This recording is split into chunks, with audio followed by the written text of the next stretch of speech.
So today we're dinking around with the boat. This isn't really a small engine. It's actually just a small block engine, small block Chevy. It's a 305, and just kind of wanted to highlight a couple of things. Some of you are really familiar with just small block engines and might be have a pretty good idea what you're looking at here. It's basically, let me kind of reassemble this a little bit so it's kind of looks closer to what it should. There we go. Okay. So this is, yeah, there's no, you got a fan belt. This would be the power steering pump. You got a water pump, and you got there's actually a fuel filter down there. Oil filter is way down the back. Probably a couple of things that are a little bit different. If you're familiar with how a small block engine sits in a car or truck or anything else, there's basically a couple differences when you shove one of these in the back of a boat. So this is right in the boat, just a hood. The biggest thing is if a small block engine is sitting in a boat, it can't leak. And that's like, if you've got a leaky truck, it's not a big deal because it'll just fall on the ground, dribble on the road, whatever. The problem with a boat is it can't just dribble. Everything's got to be sealed. If there's oil leaks, then you end up with, I don't know how well you can see down in the bottom. We try to keep that pretty clean.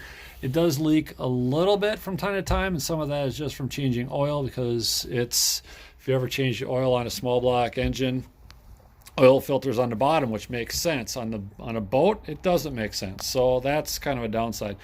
So you've got, I don't know how well you can really see it, but basically you got one bank of cylinders here, one bank of cylinders here. You got a cylinder head kind of down in there, cylinder head there, valve cover. You can see the two valve covers, and that's really isn't anything too crazy about that. They just bolt up normal. You got a breather here that runs back into the carburetor, just like on a Briggs or any other engine. I'm going to pull this off and kind of show you a little bit of the carburetor. The air filter, there really isn't, it's not an air filter per se. There's no filter, there's nothing pleated. Basically, it's not really an air filter, it's just a spark arrestor. Reason being is this is whole container, so this whole hood covers up, and it's basically a sealed compartment, which if you have any leaking fumes, that just ends up being a problem. So what this does is, in case the engine would backfire, which does happen, it's an engine, if you would have fire coming through here, this would basically, air can go through there, but basically it kind of supposed to catch the fire, at least reduce the risk. So this is a 305 5 liter. There's a big plastic hood that goes on it that says 5.0. They made a bunch of small block. It's a small block GM. So 305 they made a lot of them, but they really weren't that great. Compared to a 350, which is much more common from back in the 80s and 90s and before. They had mediocre power, but you didn't get any trade-off in efficiency with them for the most part. So this is a slightly modified Rochester carburetor. It's a 4-barrel, which means that, like for example, if you compare it to a Briggs & Stratton, it's a 1-barrel. So there's one on the left. Oops, I missed that. One on the left, one on the right. And so it's really hard to kind of show how this works with it sitting on a trailer, not in the water, not under load. So these are considered the primaries, and then these are considered the secondaries. So the Rochester is actually a fairly, there's a lot of people like them, a lot of people don't like them. One guy that kind of got me going on Rochester carburetors, so he really liked them because if you keep your foot out of the throttle, on a boat you don't keep your foot, but he said basically you get pretty decent efficiency out of it if you just keep it in the primary. So basically that means that under partial load, these go, and so this would be basically effectively a 2-barrel. And then when you really get into it, or the load kicks in, then the secondaries open, and you notice the size of these. The ones in front that my thumb is holding open, those are the primaries, and these are the secondaries. So if you get into Like a Holley or an Edelbrock would be more of what's referred to as a square bore. So then these two would be the same as that.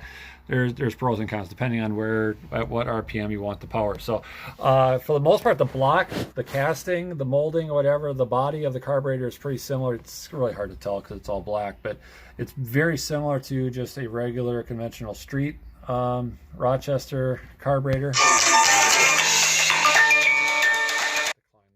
about that. And it basically, there's some extra vents on it because normally a carburetor would have gas that would come off of it. So you got choke here, you got choke, two kinds of choke. One's a thermal choke, so basically it's very similar to some of the lawnmower engines that we were working on. Basically the vertical shaft engines had that.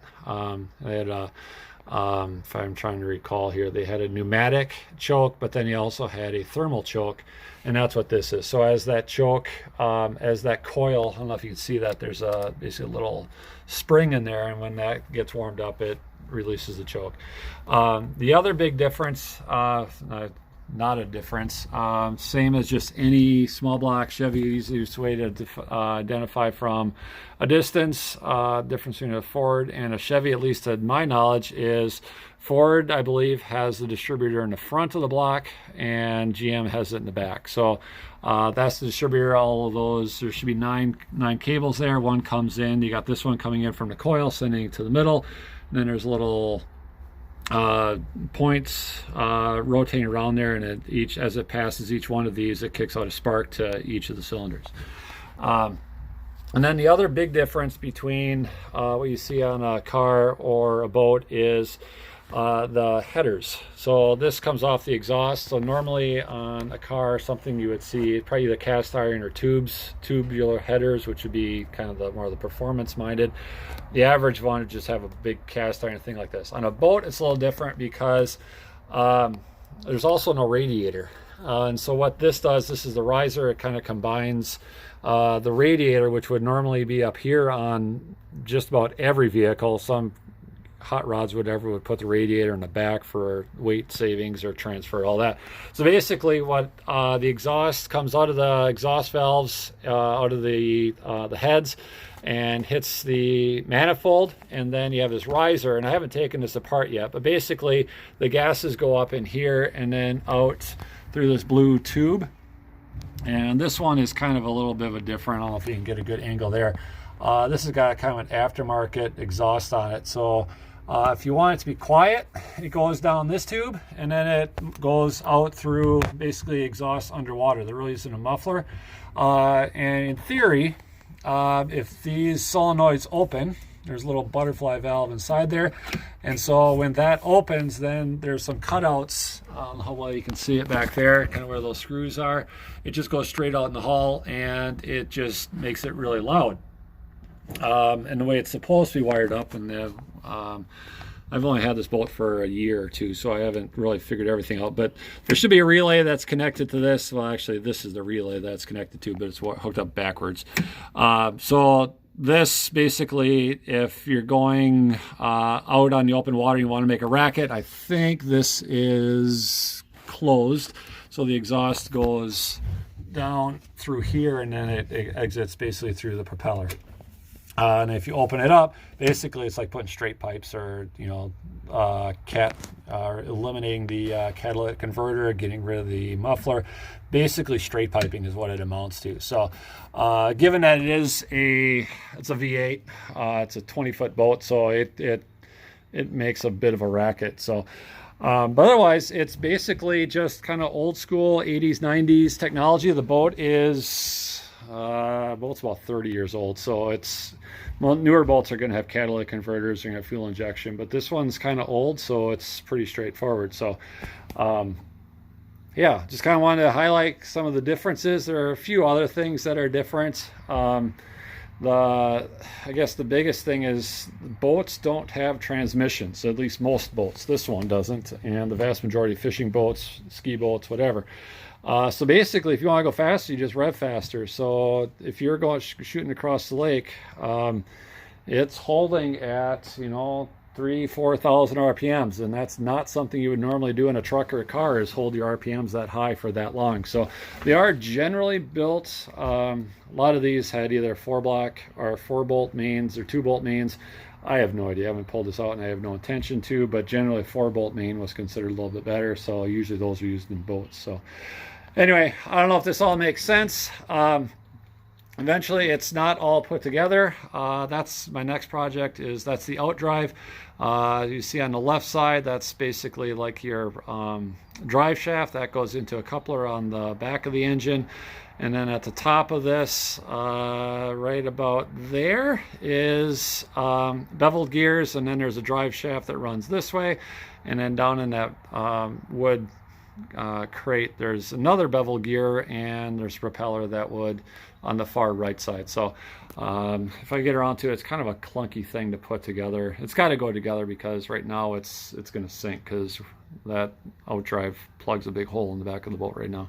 So anyway, that's a little bit about how this goes, and it's a good project. If you know how to do it, you know how to work on it. There's nothing more frustrating than being out in the middle of the lake or on the river or something and your engine won't start. So learning how to work on even small engines is helpful. If you got spark, fuel, and compression, should be going. There's a few other details, but you take care of the main ones, you should be good. So keep learning, keep thinking about small engines, and eventually you can, hopefully someday you guys will get to play with toys like this.